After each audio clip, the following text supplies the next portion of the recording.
The last piece of silver was the salt cellar, shaped like a tiny fluted shell. Cordelia Abbott's fingers, chapped from lye soap but nimble from a lifetime of such tasks, worked the soft cloth into every crevice until the metal shone with a cold, watery light. She did not look up. To look up was to be seen, and to be seen was to be criticized. In her aunt's house, invisibility was the closest thing to peace. Across the morning room, the dressmaker, Madame Dubois, was pinning a cascade of ivory silk to the trembling shoulders of her cousin, Felicity. Felicity giggled, a sound like wind chimes in a breeze, as a pin pricked her skin. "A duchess would weep with envy, my dear," Madame Dubois murmured, her mouth a pincushion of steel. "It is adequate," said Mrs. Philippa Devereux, Cordelia's aunt and guardian. Her voice was the sound of a key turning in a rusty lock. She tapped a finger against her chin, her eyes scanning her daughter, not with maternal pride, but with the sharp assessment of a merchant valuing goods for market. "The lace, however, seems a trifle economical." "It is the finest from Brussels, madame," the dressmaker protested, though her tone was deferential. "Is it?" Philippa's gaze drifted, landing on Cordelia. It was a heavy gaze, one that always made Cordelia feel as though she were being weighed and found wanting. "Cordelia, you've been at that silver for an hour. Is it so difficult to perform a simple task without dawdling? One would think you were polishing the crown jewels." "I am finished, Aunt," Cordelia said, her voice quiet and even. She placed the salt cellar back on its velvet tray, its gleam a small, lonely victory. Philippa's eyes narrowed, fixing on the thin silver chain around Cordelia's neck. From it hung a small, oval locket, its surface tarnished and dull, a stark contrast to the gleaming tableware. "That dreary thing again. I have told you to put it away. It is not fit to be seen." "It was my mother's," Cordelia replied, the words automatic, a shield worn thin from use. "And like your mother, it has no value," Philippa said, turning back to Felicity. "Your father left you with nothing, girl. Not a penny. Only that worthless trinket and a head full of useless knowledge. Be grateful I give you a roof over your head. Now, take that silver to the butler, and then see to the household accounts. The butcher's bill is extortionate this month. I expect you to find his error." She did not cry. She had learned long ago that tears changed nothing. They were a currency her aunt did not accept. Competence was the only coin that bought her a measure of peace. She gathered the heavy tray, her arms steady, and walked from the room, a ghost in grey bombazine, leaving the brilliant world of silk and lace behind. The accounts were waiting, a column of neat figures and logical truths. In a world of shifting affections and veiled cruelties, the certainty of arithmetic was a small, cold comfort. And as she walked, her fingers brushed against the locket. It was not empty of meaning, only of the tiny portrait of her mother that her aunt had sold years ago to pay for one of Felicity's dancing lessons. That, Cordelia remembered. She remembered everything. The day Mr. Jasper Sinclair was to call for tea, a peculiar tension settled over the Devereux household. It was not the flutter of excitement, but the grim hum of a military campaign. Mr. Sinclair of Merodine was the prize of the county. Impossibly wealthy, landed, and tragically widowed.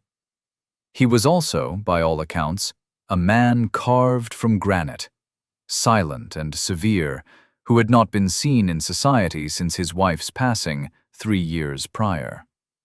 Philippa Devereux, however, was not a woman deterred by grief or reputation. She saw a master for her grand estate and a husband for her beautiful, if vapid, daughter. Cordelia was tasked with ensuring perfection. She had overseen the airing of the drawing room, the polishing of the floors to a mirror shine, and the arrangement of late-blooming roses that filled the air with a scent so sweet it was almost melancholy. She had reviewed the menu with the cook, ensuring the cakes were light and the tea was the finest blend imported from Ceylon. Her work was, as always, invisible and flawless. When the hour arrived, she was instructed to make herself scarce, but not so scarce that she could not be summoned to pour the tea, a task Felicity invariably bungled. Mr. Sinclair arrived precisely at 4. He was taller than Cordelia had imagined, with dark hair and a face that was not so much handsome as it was starkly defined, as if by hardship. His eyes were a cool gray, and they missed nothing. He moved with a heavy stillness, his silence a presence more powerful than any society chatter. Felicity, resplendent in pale blue muslin, offered a series of practiced pleasantries that seemed to evaporate before they reached him. Philippa filled the void, her voice a relentless stream of flattery and county gossip. Cordelia entered with the tea service, moving with the quiet efficiency that was her hallmark. She placed the heavy silver tray on the low table, her movements economical and sure. As she began to pour the steaming liquid into the delicate china cups, Felicity, attempting to lean forward and offer Mr. Sinclair a plate of scones, caught her sleeve on a stack of books. The books tumbled, striking the table. The jolt sent a full cup of hot tea sloshing directly onto a large, leather-bound volume that lay open beside the tray. It was not a book of poetry. It was the Devo estate ledger, which Cordelia had been meticulously balancing that morning. A dark stain bloomed across a page of her perfect, sable ink figures. Felicity shrieked. Philippa gasped in fury. "You clumsy girl!" she hissed, her anger directed not at her daughter, but at Cordelia, as if she had willed the accident to happen. While Philippa and Felicity erupted into a flurry of useless apologies and fluttering handkerchiefs, Cordelia acted. She set down the teapot, took a clean, dry napkin from the tray, and laid it gently over the spill, blotting, not rubbing. She then retrieved the silver pounce pot from the writing desk, a small shaker filled with fine sandarac powder. With practiced care, she sprinkled the absorbent powder over the damp page, drawing the last of the moisture from the paper and preventing the ink from feathering into an illegible mess. The entire operation took less than 20 seconds. When she looked up, she found Jasper Sinclair's gray eyes fixed on her. He had not moved. He had not spoken. He had simply watched. The chaos of her aunt and cousin faded into a dull buzz. He was the only still point in the room.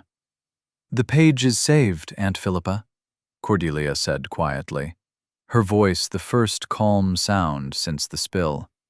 Philippa merely scowled, but Mr. Sinclair spoke. His voice was deeper than she'd expected, a low rumble that cut through the cloying sweetness of the room. He did not address her aunt or cousin.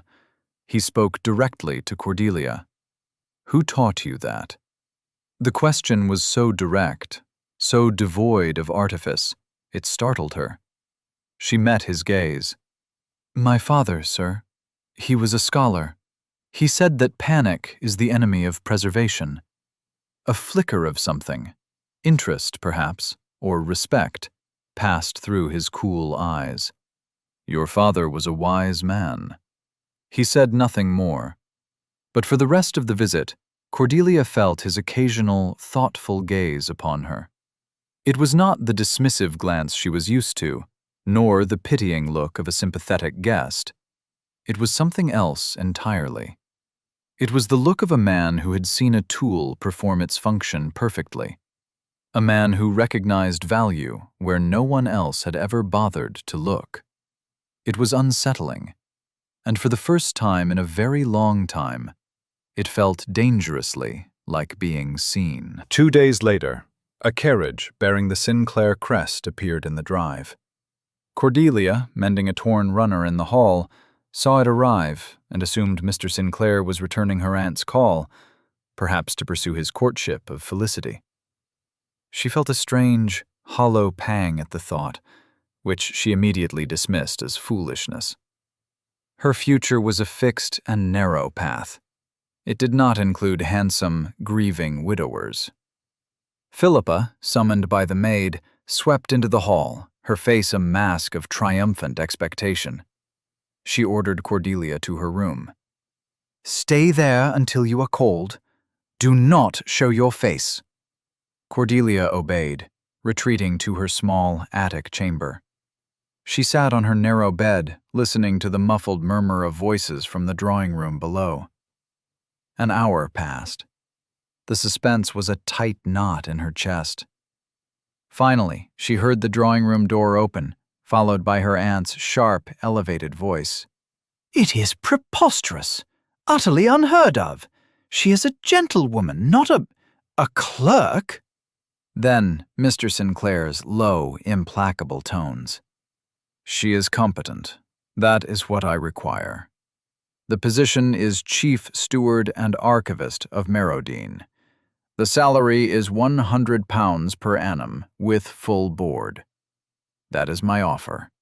She may accept or decline it herself." Cordelia's heart hammered against her ribs. £100. It was a fortune, a sum that represented a life she could not even imagine, a life of her own. The door to her room was flung open. Philippa stood there, her face mottled with rage and something else. Avarice. "Mr. Sinclair has made a most unconventional proposal," she said, her voice dripping with venom. "He wishes to employ you at Merodine." Merodine. The house no servant would enter.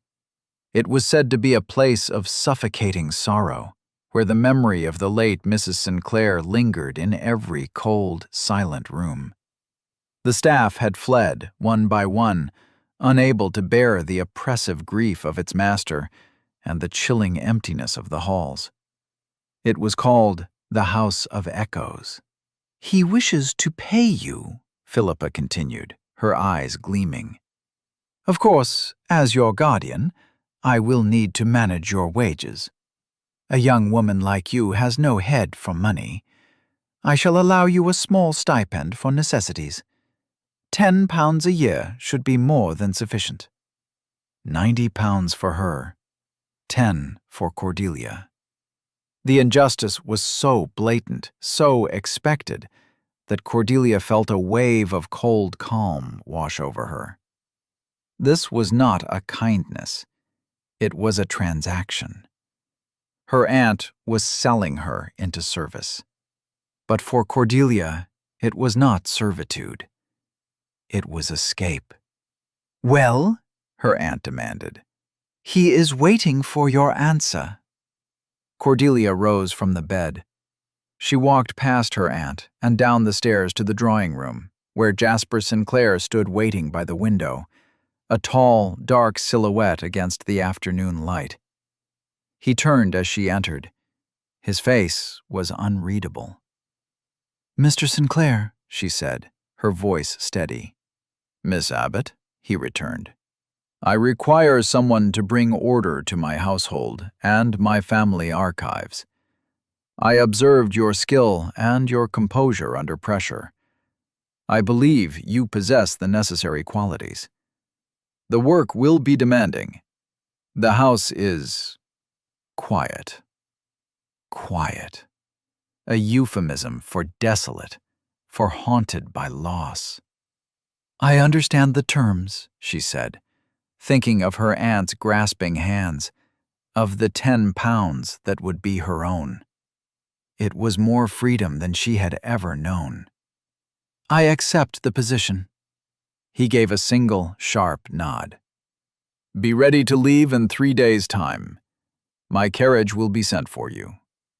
He did not smile. He did not offer any false words of welcome. He simply stated the facts. It was a contract, plain and unadorned. And for Cordelia, who had lived her life on the shifting sands of charity and familial duty, the solid ground of a clear agreement felt like the firmest rock in the world. As he left, she put a hand to the cool, tarnished locket at her throat. A new chapter was beginning, in a house of sorrow. But it would be her own. Merodine was not a house. It was a monument to absence. The carriage crunched up a gravel drive choked with weeds, depositing Cordelia before a grand stone facade, weeping with ivy. Every window was dark, like vacant eyes. The air was cold and smelled of damp stone and forgotten things. The great oak door was opened by a woman as grey and unyielding as the house itself. She was stooped, with iron-grey hair pulled into a severe bun and hands gnarled by work. "I am Hannah," she said, her voice raspy. "The housekeeper. What's left of one." Her gaze swept over Cordelia, taking in her plain dress and worn luggage, and dismissed her in an instant. "The master's in his study. He don't see no one. Your room's in the east wing. This way." The inside was even colder than the out. Dust motes danced in the thin shafts of light slanting from a high, grimy window in the great hall. Furniture huddled under ghostly white dust cloths. The silence was absolute, broken only by the echo of their footsteps on the marble floor. It was a house holding its breath. Cordelia's room was spacious but Spartan. It contained a bed, a wardrobe, a washstand, and a single window overlooking a tangled, overgrown garden. There was no fire in the hearth. Hannah deposited her bags on the floor. "Supper's at 6 in the kitchen, if you've a mind to eat. Most don't keep their appetite long in this place." With that, she was gone. Cordelia did not despair. Despair was a luxury she had never been able to afford. Instead, she saw only work to be done. She unpacked her few belongings, placing her mending kit and her father's book of household remedies on the nightstand. She tied on an apron and went back downstairs. She did not seek out the master of the house. She sought out the heart of it, the kitchens. She found Hannah kneading a dense loaf of bread on a flour-dusted wooden table. A sullen-looking girl of about 16 was scrubbing a pot with a singular lack of enthusiasm. Cordelia did not announce her authority. She simply picked up a rag and began cleaning the dusty shelves. For an hour, the only sounds were the thud of dough and the scrape of the pot. Finally, Hannah spoke, without looking up. "The last one he hired tried to change the curtains on the first day. Cried when the master told her to leave them be. They were his wife's." "Grief has its own schedule," Cordelia said quietly, wiping down a row of spice jars. "It cannot be hurried." Hannah stopped kneading. She looked at Cordelia, a real look this time. "You ain't what I expected." "People rarely are," Cordelia replied. Her work began in earnest the next day. She did not touch the grand public rooms. She started with the machinery of the house. She inventoried the linen closet, finding piles of yellowed, beautiful sheets that needed only washing and airing. She went through the pantries, making lists of what was needed, discarding what had spoiled. She discovered the household account books, which had been abandoned mid-sentence 3 years ago. The entries were a shambles. Her second front was the library. It was a magnificent 2-story room, but it was suffocating with dust and neglect. Books lay in piles, their spines cracking. Here, she felt a connection to her father. She began the painstaking process of cataloguing, cleaning, and repairing. She worked late into the nights, the sole light in the vast, dark house coming from the single candle on her desk. One night, a week into her tenure, she was carefully repairing the spine of a book of botanical prints when a shadow fell over her. She looked up to see Jasper Sinclair standing in the doorway. He was in his shirt sleeves, his expression unreadable in the flickering light. "You work late, Miss Abbott," he said. It was not an accusation, it was a statement of fact. "The books have been neglected, sir. They require attention." He walked into the room, his eyes scanning the newly ordered shelves, the neat stacks of volumes waiting for repair. He picked up a book she had just finished, its leather cover now supple with oil. "My wife loved this room." "It is a beautiful room," Cordelia said softly. "It deserves to be cared for." He looked at her then, his gaze direct and searching. "Hannah tells me the kitchen is clean for the first time in years, and that you make an excellent vegetable soup." Cordelia felt a faint warmth spread through her chest. "I believe a house runs best when it is well fed." He lingered for a moment longer, then gave a slight nod and retreated, melting back into the shadows of the house. But something had shifted. The silence he left behind felt different. It was no longer the silence of emptiness, but of quiet observation. The next evening, a fire had been lit in the library hearth when she arrived to work, and the following morning, Hannah informed her that Mr. Sinclair would be taking his breakfast in the dining room, not in his study. It was the first time he had done so in 3 years. Cordelia, polishing her mother's tarnished locket with a soft cloth, felt the first tentative stirring of something she had not allowed herself to feel in a very long time. It felt like hope. The great, cold house of Merodine had taken a shallow breath. The quiet transformation of Merodine did not go unnoticed. News, like creeping vines, found its way through the cracks in the estate's stone walls and into the drawing rooms of Saltcliffe. The primary subject of this news was not the house, but its new steward. A plain, penniless niece of Philippa Devereux, they whispered, had somehow tamed the beast of Merodine and its master. The house was clean, the accounts were in order, and, most shocking of all, Mr. Sinclair had been seen riding out on his own lands, looking less like a ghost and more like a man. This news was received with particular bitterness by one Lavinia Crane. Miss Crane was a woman of impeccable beauty, formidable fortune, and a will of iron. She had long considered Jasper Sinclair her own personal project, a tragic, handsome prize to be won once a respectable period of mourning had passed. She viewed Cordelia's success not as a curiosity, but as an intolerable affront. An upstart servant was living in the house she had marked for her own. Lavinia found a willing and eager ally in Philippa Devereux. Philippa, who had been pocketing the lion's share of Cordelia's salary, was incensed by the reports.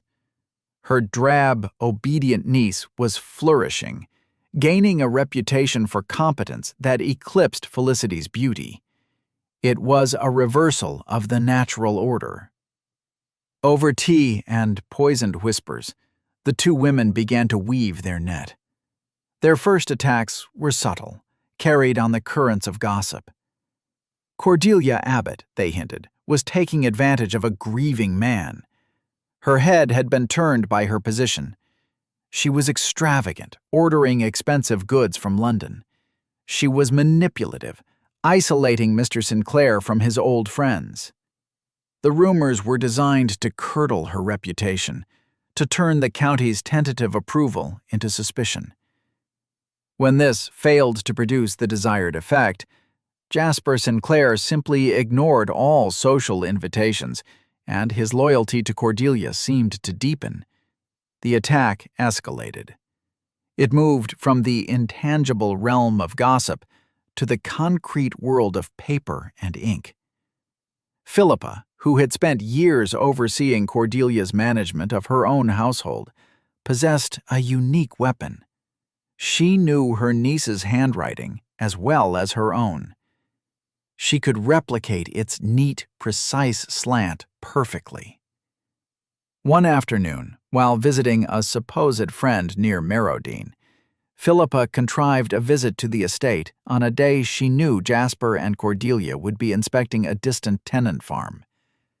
Feigning a sudden dizzy spell, she was shown into the estate office by a flustered maid to rest. Alone for 15 minutes, she worked quickly. From her reticule, she produced a single sheet of ledger paper, identical to that used at Merodine, which she had procured at great expense. On it, she had already forged a week's worth of household expenses, inflating every figure and adding several fictitious entries, including a large sum noted simply as CA, personal disbursement. With a small vial of ink matched to the Merodine supply, she added a final, damning entry. A payment of £20 to a dressmaker in Saltcliffe, the very same Madame Dubois who catered to Felicity. She found the current household ledger on the desk, opened to the correct week. With deft fingers, she unstitched the binding just enough to remove the real page and insert her forgery. She stitched it back up with practiced skill. The entire operation took less than 10 minutes. To complete her work, she left a second item tucked inside the ledger. A forged letter, written in Cordelia's hand on cheap stationery, addressed to a fictional cousin. The letter spoke of her success in managing the poor, distracted Mr. Sinclair, and her plans to secure enough money to soon leave his service and set up on her own. It was a masterpiece of cruel invention. Her work done, she declared herself recovered and departed, leaving her poison to be discovered. We'll take a very short break. If you don't want to miss new stories, please subscribe to the channel. The discovery came a week later. It was not Jasper who found it, but a local magistrate, a pompous man named Mr. Farrow, who was a known associate of the Crane family. Prompted by a concerned and anonymous tip from Lavinia, he arrived at Merodine, requesting to see the accounts, hinting at rumors of mismanagement that could damage Mr. Sinclair's standing as a landowner. Jasper, annoyed but confident, led him to the office and presented the ledger. Mr. Farrow, with the air of a man who knew exactly what he was looking for, turned directly to the falsified page. He ran a thick finger down the column of figures. "Ah," he said, his voice rich with false sympathy. "Just as I was told. CA, personal disbursement. And a payment to Madame Dubois? Irregular, to say the least. And what is this?" He pulled the forged letter from between the pages. Jasper read the letter. He looked at the ledger page. The handwriting was undeniably Cordelia's. The neat figures, the elegant script, it was perfect. A cold, familiar numbness began to creep into his veins, the same icy stillness that had inhabited him for 3 years. He had allowed this woman into his home, into his trust. He had allowed the house to warm, to breathe again. He had been a fool. The evidence was there, in black and white. It was irrefutable. He found Cordelia in the walled garden, where she had begun the Herculean task of clearing the weeds from the overgrown rose beds. Her hands were gloved in dirt, and a stray lock of brown hair had escaped her bun, softening the usual severity of her expression. She looked up and smiled as he approached, a small, genuine smile that made the cold in his chest tighten into a painful knot. His voice, when he spoke, was devoid of all warmth. "Miss Abbott, a word, if you please, in my study." The change in him was so abrupt, so complete, that she felt a chill despite the afternoon sun. The warmth of the past few months vanished as if it had never been. The master of Merodine was gone, and in his place was the cold, granite stranger she had met in her aunt's drawing room. She followed him into the house, her heart a heavy, anxious drum. The silence of Merodine had returned, and it was more profound than ever before. In the study, he did not ask her to sit. He stood behind his great mahogany desk, the ledger and the letter laid out before him like instruments of judgment. He gestured to them. "Explain this." Cordelia stepped forward. She saw the ledger page, the impossible figures, the note about the dressmaker. She saw the letter, her own handwriting, detailing a betrayal she had never imagined. A wave of dizziness washed over her. It was a perfect, diabolical trap. She could see her aunt's hand in it as clearly as if she had left her signature. To deny it would be her word against this flawless forgery. And what was her word worth? She was a poor relation, an employee. She did not weep. She did not protest her innocence in a flurry of panicked words. Her father's voice echoed in her mind. Panic is the enemy of preservation.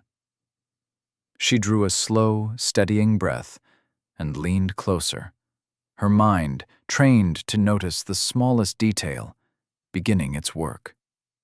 She examined the page, not as an accusation, but as a puzzle. She looked at the numbers, the spacing, the texture of the paper itself. And then she saw it. A tiny, critical flaw. She looked up at Jasper, her gaze clear and direct. "This is not my work." "The handwriting is yours," he stated, his voice flat. "The script is an excellent imitation," she conceded. "But the materials are wrong. Look here." She pointed a soil-stained finger at one of the forged entries. "The ink. It has a slightly brownish, faded cast. This is iron gall ink. It is acidic and fades over time. I use carbon black ink for all my accounting. It is permanent and remains a true black. My father insisted upon it for archival work." She paused, letting the information settle. She could see a flicker of uncertainty in his gray eyes. She pressed her advantage, her mind racing. "And the paper. Hold it to the light, sir."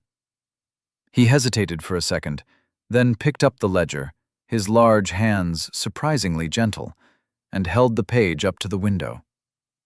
"Do you see the watermark?" she asked. "A swan with a crown. That is the mark of the stationer in Saltcliffe, the one my aunt, Mrs. Devereaux, has used for years. All the paper for Merodine is ordered from a supplier in London. Its watermark is a simple lion rampant. You can see it on the preceding page." Her voice was calm, factual, devastating. She was not begging for his trust. She was presenting him with evidence. She was appealing not to his heart, but to his reason, the very quality she had first admired in him. He lowered the book, his eyes moving from the page to her face. He saw no duplicity there, only a quiet, unshakable certainty. He saw the woman who had brought order from chaos, light from darkness. He saw the steady hands that could save a ruined document or clear a neglected garden. And he felt the ice around his heart crack, not with a gentle thaw, but with the sharp, violent splintering of a dam breaking.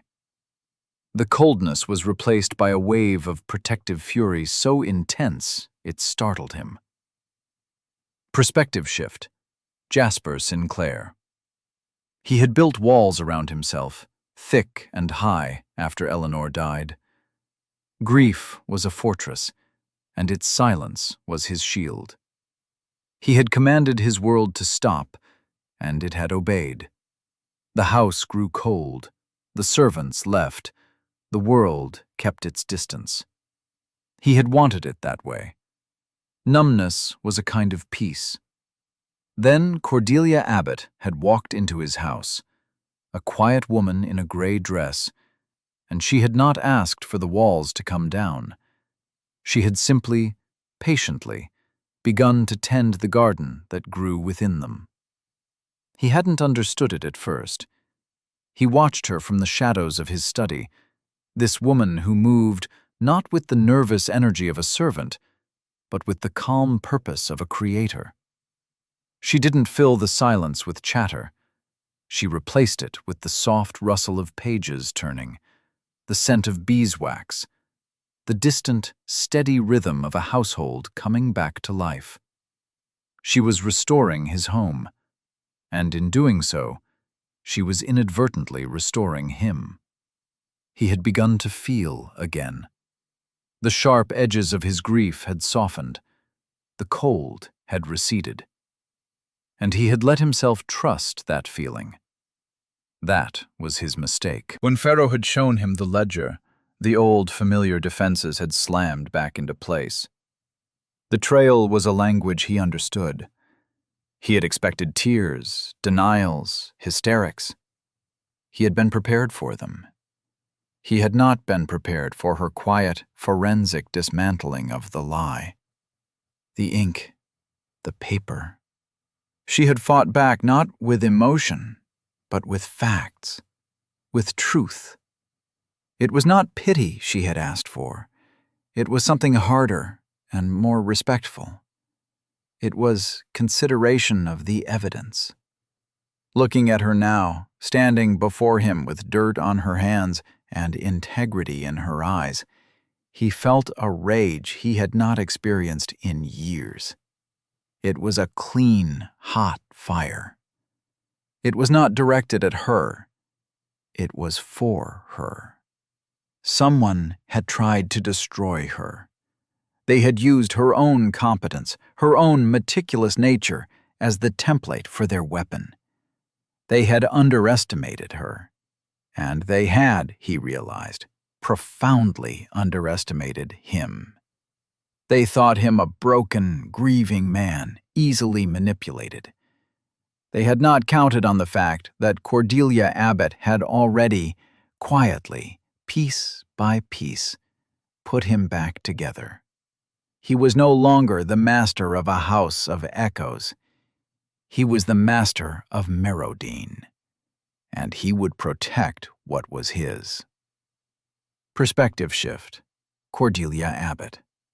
Jasper lowered the ledger and placed it carefully on the desk. He walked around it and came to stand before her. For a moment, she thought he might touch her, but he stopped just short. The air between them crackled with unspoken words. "I see," he said, and the two words held more weight than 1,000 apologies. The coldness was gone from his eyes, replaced by a dark, simmering fire. They will not get away with this. He was no longer speaking of the accounts. He was speaking of her. There will be a reckoning. He then did something that surprised her completely. He reached out and gently brushed the smudge of dirt from her cheek with his thumb. The touch was brief, electric. "Go and clean up, Miss Abbott. You have roses to tend to. Leave the weeds to me." A week later, invitations were sent from Merodine. Engraved cards requested the pleasure of a select few guests for a dinner party. On the list were Lavinia Crane, Philippa and Felicity Devereaux, and the formidable dowager Theodosia Ogilvy, a woman whose sharp tongue and sharper wit could make or break a reputation in a single evening. The invitation was a command, and no one dared refuse. A summons to the newly reawakened Merodine was a matter of intense curiosity. Lavinia and Philippa arrived together, their expressions smug, certain they were about to witness the final act of Cordelia's downfall. The dinner was a masterpiece of understated elegance, orchestrated by Cordelia and executed by a now loyal Hannah. The silver gleamed, the crystal sparkled, and the food was divine. Cordelia moved through the evening with her usual quiet composure, playing the part of the stewardess, overseeing the service. Jasper was a revelation. He was no longer the silent recluse, but a commanding and gracious host, drawing out his guests, guiding the conversation. He was charming, attentive, and utterly lethal. After the dessert plates were cleared and the port was being poured, Jasper rose from his seat at the head of the table. A hush fell over the room. "I have gathered you here tonight," he began, his voice calm and resonant. "Not just for pleasure, but for a matter of business. A matter of justice." Lavinia and Philippa exchanged a triumphant glance. This was it. "As some of you may know," Jasper continued, his eyes sweeping the table, "there have been rumors concerning the management of my estate. Accusations of theft and impropriety have been leveled against a member of my household." He paused, letting the words hang in the air. Cordelia, standing near the sideboard, felt her hands grow cold, but she kept her back straight. "Indeed," Lavinia said, her voice dripping with false concern. "One hears such dreadful things." "It is a blessing you have uncovered the truth in time, Mr. Sinclair." "Oh, I have uncovered the truth," Jasper said, his voice hardening slightly. He gestured to the butler, who brought forward the household ledger and placed it on the table. "This book contains the evidence." He opened it to the forged page.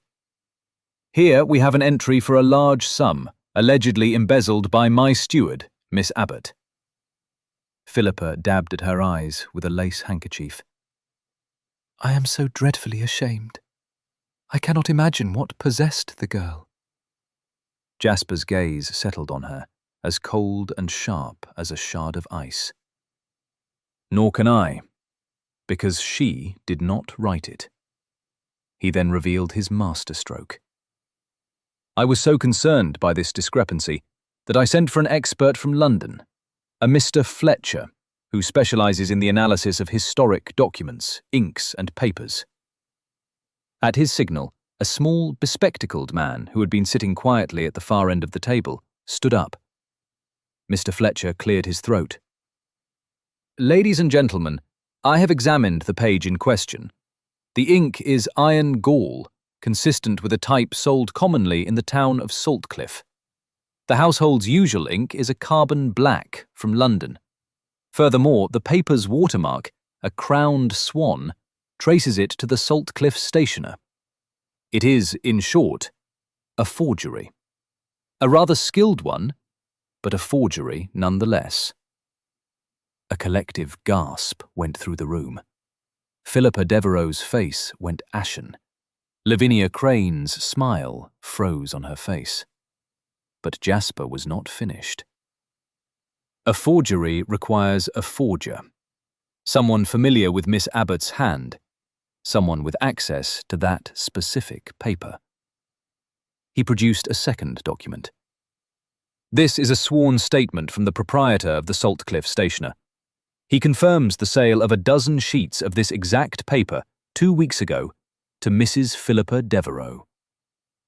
The trap had sprung. The silence in the room was absolute. Philippa stared at the document as if it were a snake. She opened her mouth, but no sound came out. Felicity, seated beside her, looked at her mother with dawning horror and shame. Theodosia Ogilvy, who had been watching the entire spectacle with the keen eye of a hawk, finally spoke. She turned her formidable gaze on Philippa. "Well, Philippa," she said, her voice dangerously soft, "it seems your accounting is more creative than your niece's. What a pity you applied your talents to fiction instead of finance." She then turned her eyes to Cordelia, and for the first time, she smiled. It was a look of profound, unwavering respect. "Miss Abbott, you have a spine of steel, a rare commodity in a woman." The public reckoning was complete. Philippa had crumbled, Lavinia was exposed as a malicious schemer, and Cordelia was vindicated in front of the most powerful witness in the county. The Devereux and Miss Crane departed in a cloud of humiliation, their social standing shattered. After the last of the guests had gone, a profound quiet settled over Merodine once more. But this was a new silence, one of peace and resolution. Cordelia stood in the library, now a warm, glowing heart of the house, her hand resting on a book as she tried to calm the frantic beating of her own heart. Jasper entered the room, his presence filling the space. He came to stand before her, his expression serious. "The position of steward is no longer suitable for you, Cordelia." Her heart sank. After everything, was he dismissing her? "This house does not need a steward anymore," he continued, his voice low and earnest. He took her hand, his fingers warm and strong around hers. "It needs a mistress. Merodine needs you." He paused, his grey eyes searching her face. "I need you." He did not kneel. His words were not poetry. They were plain, solid, and true, like the man himself. "I am asking you, Cordelia Abbott, to be my wife. Not to save you. You have already saved yourself. You have saved this house. And you have saved me. I am asking because I choose you." Tears she had refused to shed in grief or humiliation now pricked at her eyes in joy. He then gently took the tarnished locket that rested at her throat. He opened the empty little case with his thumb. "This has been empty for too long," he said softly. From his waistcoat pocket, he produced a tiny, exquisitely painted miniature on ivory. It was her own face, captured by an artist he had secretly commissioned weeks ago. It was not a portrait of a drab, overlooked companion, but of a woman of quiet strength and deep intelligence. He slipped the portrait into the locket and clicked it shut. It will not be empty again. She looked from the locket, now filled and whole, to his face. She thought of the cold, empty house she had entered, and the warm, living home it had become. She thought of her own empty heart, which now felt impossibly, wonderfully full. "Plainly," she whispered, echoing the word that had become their own. "Yes." 1 year later, the gardens of Merodine were a riot of color. The roses, rescued from the weeds, bloomed in fragrant profusion under a warm summer sun. The house behind them was alive, its windows open to the breeze, the sound of cheerful activity and occasional laughter drifting out from within. Hannah, her face now creased more often with smiles than with scowls, ruled her domestic kingdom with benevolent tyranny. The Dowager Theodosia Ogilvy was a frequent visitor, her carriage a familiar sight in the drive, her sharp wit a welcome tonic. Felicity Devereux had, to everyone's surprise, found her own quiet path. Horrified by her mother's public disgrace and cruelty, she had broken away, using her small inheritance from her father to establish herself as a music teacher in a respectable ladies' seminary in Bath. She and Cordelia exchanged letters, tentative at first, then warmer. They were not yet sisters, but they were no longer strangers. Theirs was a relationship being carefully, honestly rebuilt.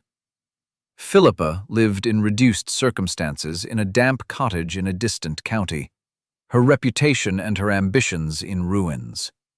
Justice, Cordelia had learned, was not always loud. Sometimes it was merely the quiet, inevitable consequence of one's own actions.